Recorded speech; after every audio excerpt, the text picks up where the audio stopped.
So once again, a very good evening to all of you. Here, welcome to Ecoholics, and today we'll discuss about the Human Development Index. First of all, Human Development Index is published by the UNDP, that is United Nations Development Program. Here we can say this Human Development Index is the part of Human Development Report. So it's a part of HDR. In the latest report that was released on 9th of December 2019, on the basis of the data of 2018, UNDP published a report of Human Development Index. For the basics of this index, there are 189 countries this time that they have evaluated on the basis of the human development. If you see that this index plays an important role, if you see the development from the perspective of the different dimensions like education, health, and the standard of living. So these are the three major pillars of this.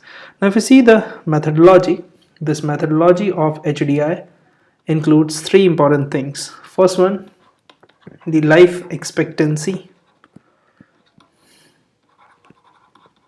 The second one we have is the education, and the third one is standard of living. So if you have any preference regarding this whiteboard or the blackboard, so do let me know in the comment section. Do you like this whiteboard and the black pen, or you like the blackboard and the white pen? So do tell me, because some of the students were saying that black is good. So if you have any preference, you can just let me know on this comment section. Now this Human Development Index HDI, for the first time it was developed in the year 1919. A little bit of history important for the examination purpose. And here it was developed by the Mehboob ul Haq, a Pakistani economist. Mehboob ul Haq. And along with Amartya Sen was also the part of that particular team. Amartya Sen, Nobel Laureate of India. Now here if we see that the countries broadly actually divided into the categories. First we have the very high human development. So I'm writing HD. Next we have the high human development. Then we have medium human development and the low human development. If we talk about India, India comes under the category of median human development. This time in the latest report of 2018 data, India registered one spot improvement of 129 out of 189 countries. So India's rank is 129 and India's lie in the medium human development. The score is 676 is the score of India this time, and this score has been registered by India, so that is the improvement of 0.00004. So that is the improvement of the India this time. Very important improvement, because if you see the countries like who top the ranking, the Norway is the country who topped this ranking of human development index. If we will compare the neighbors as well later on, but here first of all we discuss about the India. So India's the point what I was saying, that the India's improvement is only one spot. Last time it was 130, the ranking of India, and this time India improved to 129 with the, we can say the point is improvement of 0.004. So India reached to 0.647. So this is the point that India have registered. So India comes under the category of medium human development index. Norway registered the first rank once again, and this first rank is very vital for the countries like Norway, other countries that featured in the top ranking, that is the countries like Ireland, countries like Sweden. So they have registered a huge amount of growth. Now here if we talk about India's development, mainly we can say according to UNDP, mainly two schemes like Ayushman Bharat and Pradhan Mantri Jan Dhan Yojana. These two schemes performed well, and that's why India is able to actually decrease the income inequality. So in the past, we can say these two schemes played an important role, and around 27.1 crore people lifted out of poverty from the year 2005 to 2015. That is the data given by the UNDP. So UNDP is saying that in India, obviously, the process is slow, but the process mainly is that India is improving and the people are coming out of poverty from, we can say, beneficial from the schemes like Ayushman Bharat and the Pradhan Mantri Jan Dhan Yojana. According to the UNDP, this played a crucial role in this process. But here, on the caution side, inequality and deprivation. So inequality and deprivation continue to persist high in India. Although India has improved a lot, but we can say the inequality and deprivation is still persist. If you see the top rankings, the Norway, the Switzerland, Ireland, Germany, and Hong Kong, that is actually performed as top 5 categories. If we see the performance of India's neighbor, Sri Lanka registered 71st rank, India registered 129th rank, and Bhutan registered 134th rank, Bangladesh registered 35th rank, Pakistan registered 152nd rank, and Afghanistan registered 170th rank. So you can see that in the South Asia, India is second. If we compare India's performance with the BRICS country, so in the BRICS country they also performed well. So India performed well in comparison to, we can say, the countries like Indonesia, South Africa, Vietnam. So India performed well, but still Sri Lanka is way ahead in terms of the neighbors. So that is the main reason that India should implement the policies which will highlight or which will increase the ranking of India. Now if you see that this jump of one spot in India obviously comes on the back of improvement of the life expectancy. Now life expectancy improvement means in India's health facilities are going up. So health facilities, that's why Ayushman Bharat played an important role here. So that is why India's health facilities are going up. Apart from this, the improvement comes from per capita income as well. Because in per capita income, India performed well. It means the inequality, although increasing, but the per capita income in India has been increasing. Apart from this, if you see that the third pillar, that is the education, where we measure the expected years of schooling and mean years of schooling. Expected years of schooling means a particular individual is expected to be in the school for around, we can say, 6 years, 7 years, 8 years. So that is the expectation of an individual that he or she will complete the school.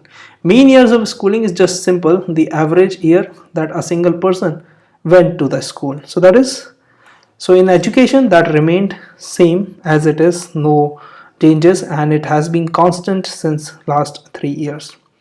Now according to the UNDP report, this HDI report, they highlighted the problem of inequality.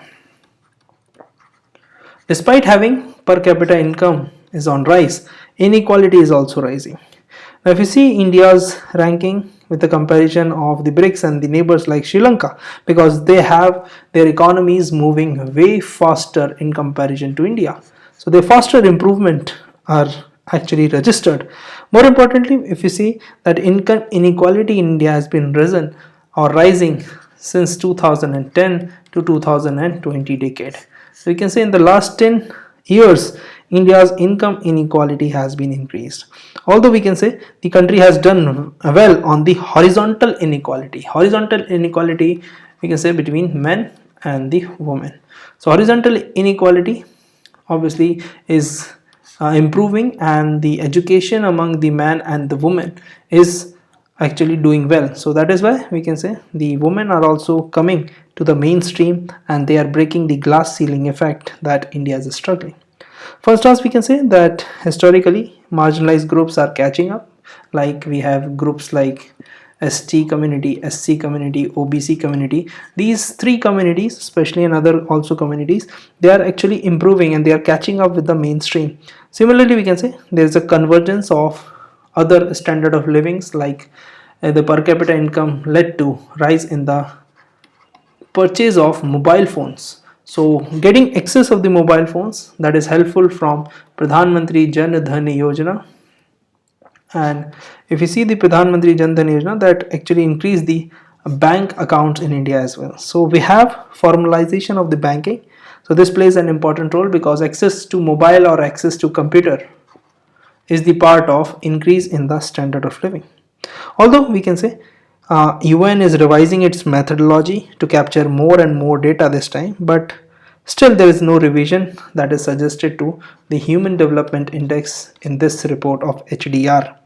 Now India would obviously do well in to address the inequality, especially we can say whenever new challenges emerge as comparison to the tech sector, because tech sector can actually have a lot of scope in order to remove the inequality.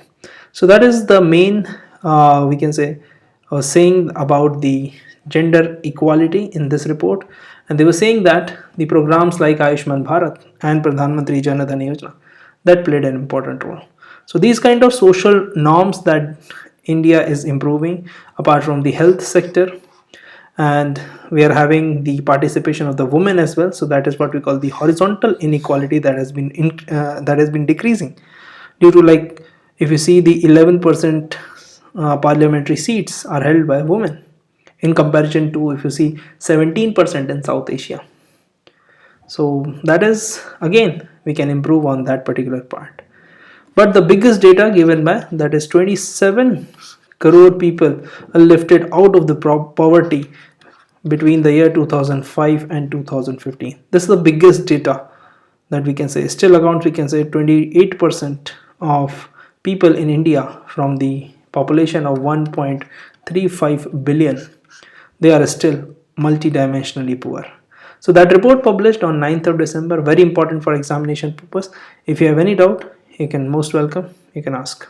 So that is the main agenda of this lecture today, to discuss the HDI report. And you have to analyze the HDI report because sometimes in examination they can ask questions regarding how to evaluate the report and assessing that what are the solutions that India can actually improve upon. So the solutions that I give is improving the health sector. So Ayushman Bharat is the biggest program, so you should mention in your answer writing about the Ayushman Bharat. Apart from per capita income, how to reduce the inequality. Like, inequality reduction is the most important thing. So per capita income rise is obviously not a good measure to a standard of living, but still we can say there's an improvement in India's perspective. Now, if you see that still countries are performing worse than its counterparts, like Russia is performing well, Sri Lanka is performing well, even Brazil is performing well. But if you see that India is ahead only with Bangladesh or Pakistan. So these are the issues that we need to discuss here. Although we can say countries like Indonesia, countries like South Africa, they have performed well. Countries like Vietnam, small country in comparison to India, but they performed well. So we can say that India is moving to reduce the inequality because India is having 1.35 billion of population. So you can understand that in order to reduce inequality, it takes a lot. So that is why you are the future bureaucrat of the country, future contributor of the country. So you have to understand the manner in which the per capita income, the education, and the health sector works. So that's it from this lecture. If you have any doubt, most welcome with the doubts. Apart from this, we'll wind up the session.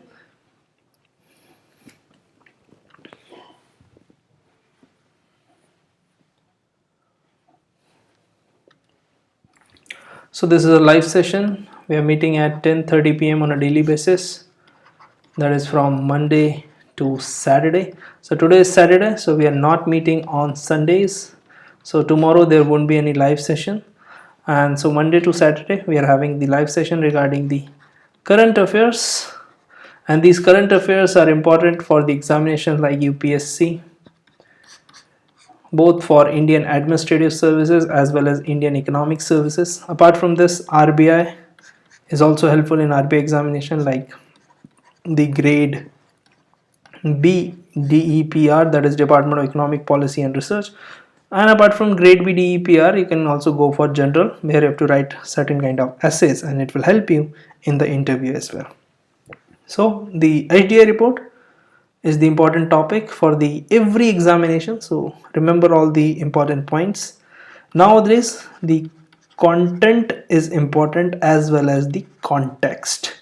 So a lot of teachers must have told you about the content part, but here context is also important. Like content is, like suppose for example, regarding Gandhiji or Mahatma Gandhi, what he did to actually to liberate India from the colonial rule. So that is the content. But context is like what was the situation in 1940s. So that is context. So content is like all the national movements are the part of content, but context is the timeline. So timeline you need to understand. That is why this plays an important role. So that's it, and thank you for tuning in. Please don't forget to subscribe Ecoholics, and we are bringing this live session daily basis, so please share with your friends, because if you are discussing with your friends you'll get more knowledge while discussing. And if you have any doubt, anything you want to say regarding this, you can mention in the comment box. So till then, thank you so much. Please like, share and subscribe Ecoholics. That's it, signing off. Good night.